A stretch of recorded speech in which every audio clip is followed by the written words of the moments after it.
días, hermanos, Dios les bendiga. Vamos a dar inicio con nuestro estudio de este día, de esta mañana. Le invito a que cierre sus ojos y hagamos una oración. Padre, te damos muchas gracias por este día, por esta oportunidad de estar en tu casa para seguir, Señor, nuestro estudio acerca de la Biblia, acerca de cada libro, Señor, donde encontramos tanta riqueza para nuestras vidas, Señor.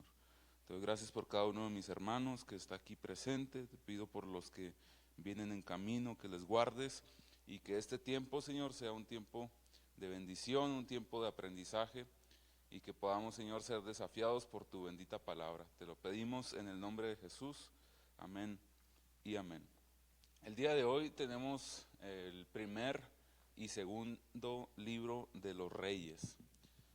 La semana pasada hablamos de el primer y segundo libro de Samuel y mencionamos pues algunas historias muy conocidas, pero quisiera yo solamente recordar, ¿verdad?, lo que nuestro hermano mencionaba de cómo en Samuel la promesa de un reinado eterno es dada, ¿verdad?, por medio del linaje de David, un reinado eterno, un reinado que prevalecería más allá de la existencia de David. Entonces es ahí donde nos deja el libro de Samuel y la historia continúa y ya vemos aquí, ¿verdad?, la sucesión del reinado de David hacia su hijo Salomón, y es ahí pues donde vamos a adentrarnos en la historia de este primer y segundo libro de Reyes. Entonces vamos a iniciar, vamos a darnos cuenta que durante este libro, este primero y segundo libro de Reyes, va a haber personajes principales, ¿verdad?, los más relevantes, para que usted vaya recordando más o menos. Vamos a hablar de Salomón. Pues Salomón es el hijo de David, lo conocemos como el hombre más sabio, el hombre que escribió el libro de Proverbios, el libro de Eclesiastés, el libro de Cantar de los Cantares. Es el más importante, el más relevante, ¿verdad? Pero también vamos a mencionar y recordar Jeroboam, por ejemplo, Roboam, otro personaje que es muy importante en medio de estos libros, es el profeta Elías. Entonces aquí ya vamos a ir viendo cómo en medio del reinado de ciertos personajes, Dios va levantando también figuras proféticas, estos nuevos personajes que van a ser igual, ¿verdad?, a la par del gobierno, a la par de los reyes, van a ser esos comunicadores para recordar el pacto que desde el inicio ha existido, el pacto que Dios ha puesto para una comunión con el pueblo. Vamos a ver de Acab, de Jezabel, de Nabot, y estos son los personajes más relevantes del primer libro de Reyes. En el segundo libro de Reyes aparecen nuevos personajes que también son algunos muy familiares para nosotros. El caso de Eliseo, que es el sucesor del profeta Elías. Vamos a ver en medio de esta historia a Jehú, a Joás, y ya aquí vamos a encontrar una división, porque precisamente es de lo más trascendente que encontramos en el libro primero y segundo de los Reyes, esta división del reino de David. Y vamos a ver Ezequías, Isaías, Manasés, Josías, y fíjese, ya al final aparecen estos personajes que siempre escuchamos, siempre ubicamos en el texto, pero quizá no lo tenemos conectado, ¿verdad?, en una línea histórica, que es el caso de Nabucodonosor. Todos aquí sabemos quién fue Nabucodonosor. Entonces es interesante, ¿verdad?, ir viendo cómo todo se va conectando, y es aquí donde inicia la historia de este imperio, el imperio de Babilonia, ¿verdad?, y cómo conquistan a este reinado eterno, que es en lo que nos quedamos en el libro primero y segundo de Samuel. Entonces vamos a ver qué encontramos aquí en el contenido. Esto solamente son personajes, ¿verdad?, los que acabamos de mencionar, los personajes que más vamos a encontrar en esta narrativa. Pero ya aquí adentrándonos al contenido, empieza, dice ahí, con el reino de Salomón. También va a continuar con la historia de la declinación y final disolución de la monarquía en Israel. Hace unas semanas apenas estábamos hablando de cómo inició esta temporada monárquica, esta temporada donde el pueblo que quería un rey y se establecen reyes. Bueno, es aquí tan pronto, ¿verdad?, donde comienza a decaer y a disolucirse esta temporada de monarquía en Israel. Y finalmente vamos a concluir estos dos libros con la expulsión del pueblo de Dios de la tierra. Es algo bien confuso en ocasiones, ¿verdad? Porque vemos que la promesa de Dios es darles una tierra, es darles un reino, y aquí tan pronto como vemos la historia, ¿verdad? Esto es como una espiral, decíamos, ¿verdad? Es algo que muy cíclico, se va repitiendo, donde terminan perdiendo la tierra. Entonces esto nos habla pues de muchas cosas que están sucediendo, ¿verdad? Idolatría que nunca desapareció del pueblo, malos hábitos, todo esto.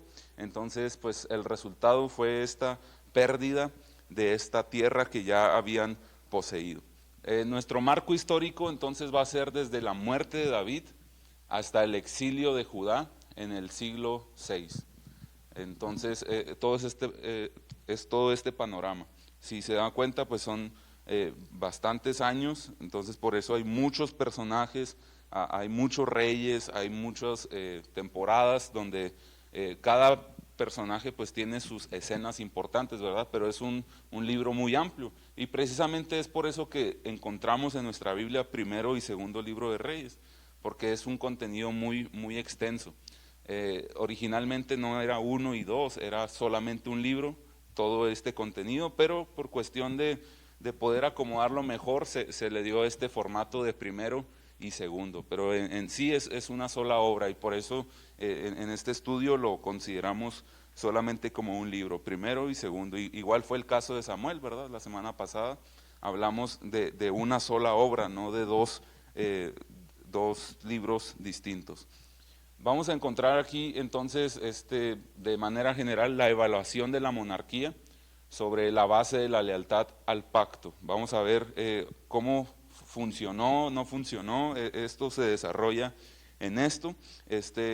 También pues las fatídicas consecuencias nacionales de la deslealtad a Jehová, que resultaron finalmente en la expulsión de la tierra. Es decir, aunque ahorita ya mencionamos, ¿verdad?, que el final es ese, pues no ocurre de un día a otro, sino que ocurre a través de un suceso de acciones, y esto ocasionó que esto sucediera. Entonces vamos a adentrarnos para ver qué encontramos en todo esto.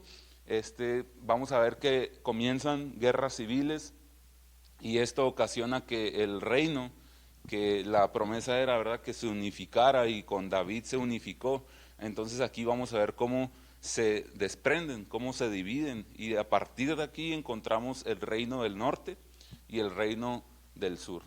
Entonces aquí pues se van formando nuevos reinos, y esto pues ya comienza a reflejar, ¿verdad?, que hay una división, que hay algo ahí que no se está siguiendo el pacto que Dios había establecido. Entonces aquí a la par van surgiendo estas potencias que finalmente son los que conquistarían a uno de estos reinos, y el otro, la otra nación, Babilonia, pues conquistaría y exiliaría a toda la nación. Entonces esto es el panorama general, el marco histórico y el contenido que vamos a considerar en esta sesión. Como ya mencionamos, ¿verdad?, estos dos rollos, estos dos libros, pues fueron unificados. Originalmente era solo un texto, y relatan la historia, nuevamente mencionamos, ¿verdad?, desde la monarquía, del reinado de Salomón hasta el exilio. Entonces, si se da cuenta, ahí mencionamos en el primer libro de Reyes, del 1 al 11, vamos a ver el ascenso de Salomón al reinado, vamos a ver su sabiduría.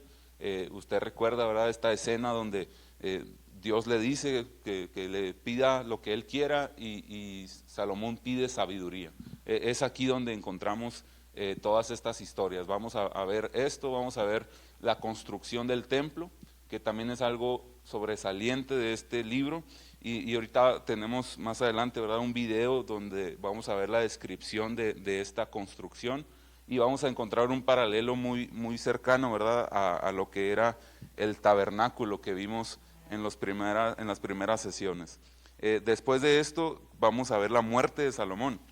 Y la muerte de Salomón pues concluye en el capítulo 11 y a partir de aquí pues comienza el surgimiento de los nuevos reyes y estos pues comienza la división y comienza a resurgir la idolatría de estas naciones.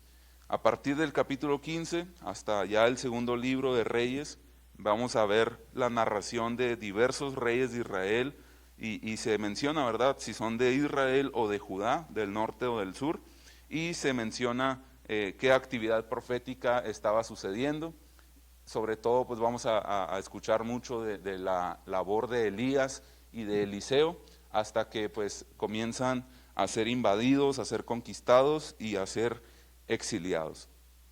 La última parte del 18 al 25 vamos a encontrar los últimos 150 años del reino de Judá y se destacan pues algunos reyes, ¿verdad?, que son más familiares para nosotros, como lo es el caso de Ezequías, el caso de Josías, y incluye ahí, ¿verdad?, la actividad también del conocido Isaías. Y pues esto concluye la historia ya con la caída de Jerusalén que pues como ya mencionamos fue a mano del imperio de Babilonia. Vamos a hacer un recorrido ahora sí, parte por parte de estas escenas importantes y sí se menciona, ¿verdad?, como la primera escena más que tenemos que enfocar es cómo Salomón llega al reinado, cómo es que Salomón toma esta posición y es importante señalarla, ¿verdad?, porque si a raíz de esto comienza un declive del reino, entonces ¿por qué Salomón toma ese lugar? Y es en esta sección, ¿verdad?, desde el capítulo 1 hasta el capítulo 2, verso 46, se narra todo esto. Estamos viendo cómo David está dándole la autoridad a Salomón. Se menciona ahí, ¿verdad?, David ya era anciano, ya estaba en sus últimos días, incluso pues estaba ya, podemos decirlo, fuera de funciones.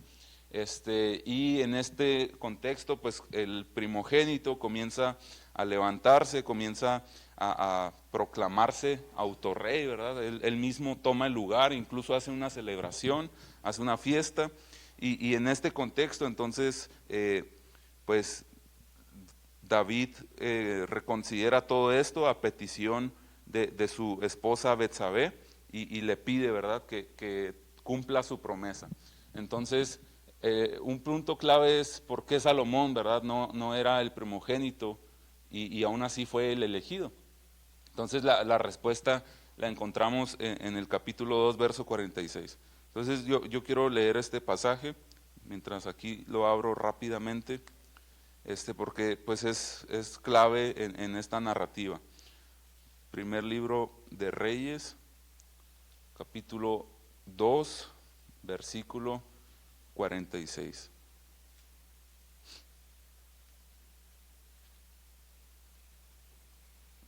Bueno, en este pasaje dice, y el reino fue confirmado en la mano de Salomón. Entonces está la última parte, ¿verdad? Pero lo clave es en el 1:20. En el 1:20 dice, entre tanto, rey mío, los ojos de tu Israel están puestos en ti para que les declares quién se ha de sentar en el trono de mi señor el rey después de él. Entonces, aquí está esta cuestión, ¿verdad? ¿Quién es el que sigue? Le pregunta. ¿Quién es el que va a tomar el lugar? Entonces, en el contexto, pues más que ya ha sucedido, ¿verdad? Y encontramos en el libro en los libros de Samuel, está esta promesa que David le hace a Betsabé de que él sería, su hijo sería el que tomaría el trono. Entonces, aquí como que le recuerda, ¿verdad? Y le dice, cumple tu promesa. Entonces, tiene mucho sentido, ¿verdad? No es que simplemente se eligió a él, sino que había esa promesa que David cumple finalmente. David cumple y pues a la par, aquí ya comenzamos a ver toda esta división que está existiendo. Porque acá ya había una celebración, ya había un rey, ya había fiesta, había gente que lo seguía, pero cuando se da el comunicado del rey David, pues comienza a notarse la división, ¿verdad? Y se menciona ahí en el texto claramente, si usted lee toda esta descripción, de cómo había gente que sí lo apoyaba, pero dice que los líderes más prominentes no lo apoyaban. Entonces aquí encontramos cómo es que Salomón llega a tomar la posesión de rey. Lo que continúa entonces es, ya estando él en el reinado, una vez que ya, como menciona ahí el pasaje, que todo el reino era confirmado por Salomón, entonces vamos a ver su función, vamos a ver qué es lo que él hace, y en esta sección encontramos dos aspectos importantes. El primero es acerca del cumplimiento de las promesas divinas. Y aquí encontramos que la promesa a Abraham, cuando recordamos lo que vimos en Génesis, la promesa a Abraham es que tendrían un territorio, ellos tendrían un territorio. Entonces finalmente aquí vemos el cumplimiento total, ¿verdad? Ya están asentados en este territorio y ya se cumplen estas promesas. Pero lo segundo que encontramos es la construcción del templo, que ya aquí se traslada de haber funcionado un tabernáculo, donde era el lugar donde había esta comunión con Dios, esta presencia de Dios en medio del pueblo. Ahora es asentada en un templo construido, y marca de cierta forma la conclusión de todo este éxodo. Y establece ahora esta morada, que es lo que representa este templo de Salomón, una morada de Dios en Jerusalén. Y a partir de estos pasajes, desde el capítulo 5 hasta el 9, pues el centro de la narrativa es el templo. Todo tiene que ver con el templo, la construcción, todo el mobiliario, todo lo que, los materiales, las figuras, todo lo que se utilizó. Y pues vamos viendo cómo durante toda esta temporada el reinado de David tenía este objetivo, ¿verdad?, de levantar esto. Y pues es importante mencionarlo, ¿verdad?, porque esta construcción representa el mayor logro de Salomón, el mayor logro que obtuvo. Entonces en estos pasajes encontramos toda la descripción de este templo, y es aquí donde tenemos el video. Si le podemos dar ahí iniciar, dura 5 minutos y va describiendo todo el capítulo 6 y el capítulo 7, cada material, cada figura. Entonces debe de tener audio, entonces si le podemos subir el audio, por favor, para poderlo escuchar, porque se va narrando y es una representación simplemente, ¿verdad? No, es para que podamos darnos una idea. Se dan medidas, se dan materiales, las figuras que se utilizan. Entonces vamos a verlo, dura 5 minutos solamente. Él a edificar la casa de Jehová. Y la casa que el rey Salomón edificó a Jehová tenía 60 codos de largo y 20 de ancho y 30 codos de alto. Y el pórtico delante del templo de la casa tenía 20 codos de largo según la anchura de la casa, y su ancho delante de la casa era de 10 codos. E hizo a la casa ventanas anchas por dentro y estrechas por fuera. Edificó también aposentos junto a las paredes de la casa y a su alrededor, todo lo cual se apoyaba en la casa con vigas de cedro. El aposento de abajo tenía 5 codos de ancho, y el de en medio 6 codos de ancho, y el tercero 7 codos de ancho, porque por fuera había hecho paredes escalonadas alrededor de la casa para no empotrar las vigas en las paredes de la casa. La puerta del aposento de en medio estaba al lado derecho de la casa, y se subía por una escalera de caracol al aposento de en medio, y de allí al tercero. Y la casa, esto es, la parte delantera interior, tenía 40 codos. Y el lugar santísimo tenía 20 codos de largo, y 20 de ancho, y 20 de altura. E hizo también en el lugar santísimo 2 querubines de madera de olivo, cada uno de 10 codos de altura. y puso los querubines en medio del lugar santísimo, los cuales tenían extendidas sus alas, de modo que el ala de uno tocaba una pared, y el ala del otro querubín tocaba la otra pared, y las otras dos alas se tocaban la una a la otra en medio de la casa. Y talló todas las paredes de la casa alrededor con grabados de figuras de querubines, de palmeras y de botones de flores por dentro y por fuera. Recubrió, pues, de oro toda la casa hasta terminarla.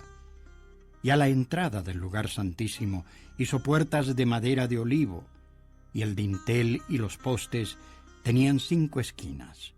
Igualmente hizo para la puerta del templo postes cuadrados de madera de olivo. Y las 2 puertas eran de madera de ciprés, y las 2 hojas de una puerta eran plegadizas, y las 2 hojas de la otra puerta también eran plegadizas. Y talló en ellas querubines y palmeras y botones de flores, y recubrió de oro laminado los grabados. Entonces hizo Salomón todos los enseres que pertenecían a la casa de Jehová, el altar de oro y la mesa también de oro, sobre la cual estaban los panes de la proposición, y 5 candeleros de oro purísimo al lado derecho, y otros 5 al lado izquierdo delante del lugar santísimo, con las flores y las lámparas y las tenazas de oro. Y erigió estas columnas en el pórtico del templo, y cuando hubo alzado la columna del lado derecho, le puso por nombre Jaquín, y cuando hubo alzado la columna del lado izquierdo, llamó su nombre Boaz. Y puso en las cabezas de las columnas un tallado en forma de lirios, y así se acabó la obra de las columnas. Hizo asimismo un mar de bronce fundido de 10 codos de un lado al otro, perfectamente redondo, y su altura era de 5 codos, y lo ceñía alrededor un cordón de 30 codos. Descansaba sobre 12 bueyes, 3 miraban al norte, y 3 miraban al occidente, y 3 miraban al sur, y 3 miraban al oriente. Sobre esto se apoyaba el mar, y las ancas de ellos estaban hacia la parte de adentro. Y el grosor del mar era de un palmo, y su borde era labrado como el borde de un cáliz de flor de lis, y cabían en él 2000 batos. Hizo también 10 basas de bronce, siendo la longitud de cada basa de 4 codos, y la anchura de 4 codos, y de 3 codos la altura. Y sobre aquellos tableros que estaban entre las molduras había figuras de leones, y de bueyes, y de querubines, y cada basa tenía 4 ruedas de bronce, y la hechura de las ruedas era como la hechura de las ruedas de un carro. Hizo también 10 fuentes de bronce. Cada fuente contenía 40 batos, y asentó una fuente sobre cada una de las 10 basas. Y puso 5 basas al lado derecho de la casa, y las otras 5 al lado izquierdo, y asentó el mar al lado derecho de la casa, hacia el sureste. Así se terminó toda la obra que dispuso hacer el rey Salomón para la casa de Jehová.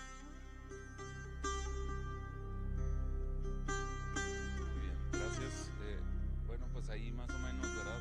Podemos darnos una idea de gráfica de cómo fue esta construcción, porque en ocasiones pues podemos entrar a leerlo y de tanto material y de tantas cosas que se repiten, pues nos podemos ahí perder un poco, pero ahí más o menos encontramos la descripción en gráfica de todo esto. Entonces, esta es la gran obra, ¿verdad?, de Salomón. Cabe mencionar, ¿verdad?, que cuando se da esta transición de David hacia Salomón, hay un discurso que yo quiero leer y que usted recuerde a qué discurso se parece. Entonces, dice el capítulo 2, versículo 1, llegaron los días en que David había de morir y ordenó a Salomón su hijo diciendo, yo sigo el camino de todos en la tierra, esfuérzate y sé hombre, guarda los preceptos de Jehová tu Dios, andando en sus caminos y observando sus estatutos y mandamientos, sus decretos y sus testimonios, de la manera que está escrito en la ley de Moisés, para que prosperes en todo lo que hagas y en todo aquello que emprendas. ¿A qué discurso se parece este? A Josué, ¿verdad? El domingo pasado se nos predicó de esto y hicimos este recordatorio, ¿verdad? Y en la clase de Josué mencionamos este discurso, que es el discurso de Moisés a Josué, pero también de Josué, ya en los últimos capítulos lo repite. Entonces aquí sigue vigente eso, sigue vigente de guardar el mandamiento, de cumplir la ley, de guardar este pacto. Y hasta aquí todo se había cumplido, ¿verdad? Aunque había personajes que no lo cumplían y todo, el centro del pueblo sigue en esto. Y Salomón recibe este discurso y él comienza a funcionar bien. Dice, bueno, vamos a construir todo esto y llegan a la construcción del templo. Entonces el pacto sigue establecido de cierta forma. Pero a partir de aquí, y dentro de estos pasajes, desde el 3 hasta el 11, donde se menciona el reinado, la obra de Salomón, la construcción, fíjese cómo se presenta esta idea de que esta narración nos muestra una visión ambigua de Salomón. Porque por un lado vamos a ver su sabiduría, su esplendor, dice, su esplendor como dones de Dios, su gran reinado, pero de ahí comenzamos a ver semillas de decadencia. Comenzó a poner impuestos excesivos, comenzó a forzar a los trabajadores a ser un opresor, de ser el hombre de Dios, el rey puesto por Dios. Entonces comienza a tener estas semillas de decadencia, lo cual pues vendría a causar un juicio divino, ¿verdad?, sobre Salomón. Y es muy claro, ¿verdad?, este juicio cuando Jehová se le aparece a Salomón y le dice textualmente, dijo Jehová a Salomón, el 11:11 dice, por cuanto ha habido esto en ti y no has guardado mi pacto y mis estatutos que yo te mandé, romperé de ti el reino y lo entregaré a tu siervo. Entonces aquí ya vemos que Salomón pues no cumple el pacto. Salomón, después de haber recibido este discurso que venía desde el tiempo de Josué, desde el tiempo de Moisés, aquí textualmente Jehová le dice, por cuanto no has guardado mi pacto, entonces yo romperé el reino, yo traeré este cisma, esta división. Entonces a partir de aquí pues vemos que el reino se divide y dice ahí, ¿verdad?, se desata la ira de Dios. Desde el capítulo 12 hasta el capítulo 16 encontramos entonces esta división, esta nueva geografía. Y bueno, en el libro de Josué vimos cómo la geografía cambió, ¿verdad?, a la posesión de la tierra por medio de las tribus. Ahora aquí encontramos una fragmentación más, el norte y el sur. El norte lo vamos a encontrar como Israel, y el sur lo vamos a encontrar como Judá. Y bueno, dos reinos muy distintos. Uno se menciona mucho por su inestabilidad política, su inestabilidad religiosa, y el otro pues se menciona un poco más estable, ¿verdad? Y se menciona mucho el nombre de la tribu de Benjamín, que era parte de esta tribu, de este reino de Judá. En esta sección del reino dividido hay 4 énfasis clave. El primero es el papel de los profetas. Recordaremos que de los profetas más importantes en estos libros es Elías, es Eliseo. Entonces a la par de esto encontramos cómo los profetas son estos comunicadores. Y si nos adentráramos a hablar del mensaje de los profetas en este contexto, pues tendría mucho sentido, ¿verdad?, darnos cuenta de cómo su mensaje es recordarles el pacto. Acaban de romper el pacto, entonces entran estos profetas para que ellos estén comunicando una y otra vez, recordándoles el pacto, vuelvan al pacto, vuelvan al cumplimiento de los mandatos de Dios. Entonces siempre encontramos este papel de los profetas en este contexto, y sobre todo confrontando, ¿verdad? Porque si los reyes estaban siguiendo todavía pues sus malas prácticas, sus malos reinados, pues entonces los profetas son estos mensajeros que están confrontando a los reyes. También otro punto clave es la guerra civil, cómo comienza a levantarse esta división y ocasiona esta guerra civil, conflictos entre el norte y el sur, y cómo cada uno de estos reinos comienza a buscar ahí alianzas con otras naciones. Y esta inestabilidad en Israel, el número 3 dice el pacto de Dios con Judá por amor a David. Entonces es preservar su dinastía, es preservar el linaje a través de toda esta decadencia, y a pesar de que ellos han negado el pacto y lo han quebrantado, sigue Dios, ¿verdad?, teniendo amor hacia el linaje de David, porque la promesa sigue estando vigente. De David se levantará un reinado eterno. Y se cumple, ¿verdad? Ya que tenemos todo el panorama y toda la revelación en la Biblia, pues sabemos que se cumple, ¿verdad? Pero en este contexto pues era un poco caótico comprender todo esto. Y número 4, la inestabilidad en Israel. Vemos cómo los reyes del norte ascienden por traiciones, por conspiraciones y no por la voluntad de Dios. Entonces esto es un constante, ¿verdad?, de todos estos reinados. Una historia a resaltar y a mencionar debe ser la de Jeroboam, ¿verdad? Porque Jeroboam es algo muy similar a lo que encontramos en Génesis, en Éxodo, en todos estos pasajes, y se menciona que tiene paralelismos con Moisés, pero dice termina como Aarón, de modo que en las primeras menciones aparece como con una muy buena intención de ayudar, de ser alguien facilitador del rey, pero termina como Aarón, dice. ¿Y qué es lo que hizo Aarón? Bueno, en Éxodo capítulo 32, en este contexto de que Moisés está recibiendo la ley y la está compartiendo al pueblo, el pueblo por medio de Aarón, ¿qué hicieron? Construyeron becerros de oro. ¿Y estos becerros de oro de dónde salieron? Bueno, pues de Egipto, ¿verdad? Era el dios, las estatuas que había en Egipto. Y fíjese, ya han pasado años, ahora ya está el reinado dividido y todo, pero sigue habiendo becerros de oro entre el pueblo. Y siguen repitiendo el discurso de que este dios, esta estatua, este becerro de oro, nos liberó de Egipto. Constantemente este patrón se repite. Y esta idolatría, dice, se convierte en el patrón de todos los reyes de Israel. Una y otra vez, como en el ciclo de los jueces, ¿verdad? En el ciclo de los jueces se mencionó que cada vez el pueblo hacía lo que bien le parecía. Bueno, es algo muy, muy similar. Ya no eran jueces, ahora eran reyes, pero el corazón del hombre pues sigue siendo muy idólatra. Y es importante notar, ¿verdad?, que esto es lo que se menciona como sincretismo. Ellos decían que era la representación egipcia de Jehová, y por eso eran los becerros de oro. Entonces, pues esto es muy, muy profundo, ¿verdad? También pudiéramos profundizar mucho, mucho más, pero vamos a continuar. Algo que hay que darnos cuenta es que durante estas páginas de primero y segundo de Reyes vamos a encontrar 39 reyes en total.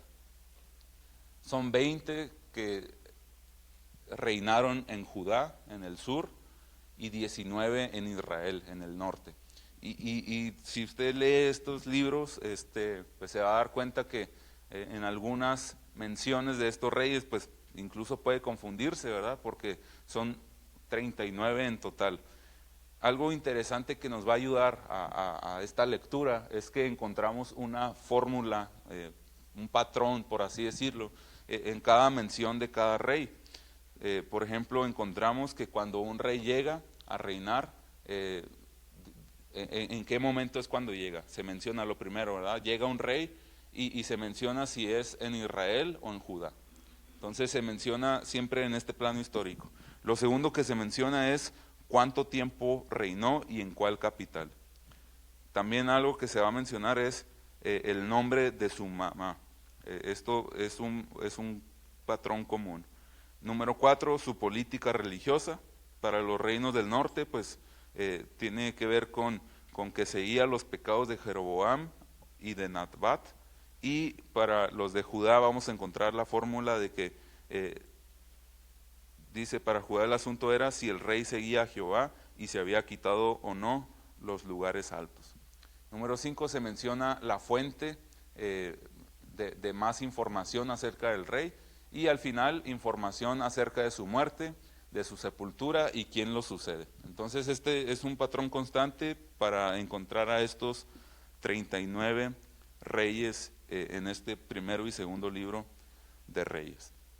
Vamos a esta otra escena desde el capítulo 16 del primer libro hasta el capítulo 10 del segundo libro. Es un panorama muy amplio, pero pues aquí se mencionan muchos reyes, y alguien que se menciona como alguien importante es Omri, la dinastía de Omri. Omri surge como una nueva dinastía en Israel, es ajeno a la línea del linaje de David, y él es ajeno también a la adoración en Jerusalén. El hijo de Omri es Acab, y supera incluso a Jeroboam, dice, en maldad. ¿Qué es lo que hizo él? Dice, se casó, bueno, lo que hizo Acab es que se casó con Jezabel, que era una adoradora de Baal, y promovió así la idolatría. Pero ahí se menciona, ¿verdad?, que lo que hizo Omri es aún mayor, más malo que eso. Entonces, aquí en esta descripción, en este contenido, vamos a ver a Elías, esta escena, ¿verdad?, de Elías en el monte Carmelo contra los dioses de Baal, cómo surge esta escena. Entonces, yo mientras estaba leyendo todo esto, recuerdo esta historia, ¿verdad? Y usted ha escuchado esta historia del profeta Elías y esta escena contra los profetas de Baal. Y yo creo que aún podemos enriquecernos más de esta historia cuando la entendemos en este plano donde acaba de haber una división, se están levantando nuevos reyes, el pueblo se está alejando. Entonces, en medio de todo ese contexto, sigue habiendo un profeta que sigue siguiendo el pacto. Entonces, a pesar de toda la maldad que se ha levantado y de la idolatría, porque todos estos de Baal en algún punto fueron parte del pueblo de Israel, entonces vea cómo se pervirtieron totalmente. Entonces podemos enriquecernos más, ¿verdad?, conociendo todo este contexto. Después de esta historia, pues encontramos la historia y el pecado de Acab, cómo toma esta viña de Nabot, se desarrolla toda esta historia y pues ocasiona y provoca para sí un juicio divino. Y esto pues viene a recaer sobre un juicio sobre Acab y sobre su casa. Y pues muere, como lo mencionaba la profecía, ¿verdad? Y bueno, aquí dice que entra Jehú, otro personaje importante, y elimina el culto a Baal, pero algo interesante, ¿verdad?, es que aunque elimina a este dios de esta corriente, dice que mantiene los becerros de oro que se habían puesto en el territorio. Entonces, por un lado sí está eliminando algo, pero sigue permitiendo y sigue dando lugar a la idolatría. Y en esta sección se menciona pocas cosas del reino de Judá. Toda esta historia de Elías y de los profetas de Baal está sucediendo en Israel, pero acá en Judá pues se mencionan pocas cosas. Por ejemplo, se menciona a Josafat, a Joram, a Ocosías, a Atalía, y se menciona a ellos como, por ejemplo, en el caso de Josafat, un rey bueno. Ocosías pues siguieron la maldad de Israel. Entonces se mencionan pocas cosas, ¿verdad?, de lo que está sucediendo en Judá. Y más adelante, al final, pues vamos a ver la mención, los últimos pasajes tienen que ver más con Judá. Pero en este plano pues se menciona mucho acerca de Israel. Desde el capítulo 11 hasta el 17, entonces encontramos de Joás hasta la caída de Samaria.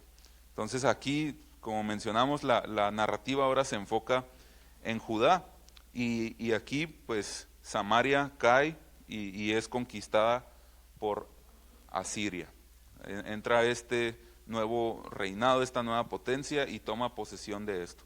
Es distinto, ¿verdad?, lo que sucedió con los de Judá que con los de Israel. Los de Judá fueron conquistados por Asiria y los de Israel fueron exiliados por Babilonia. Y hay años de diferencia. O sea, a veces como que lo unificamos, ¿verdad?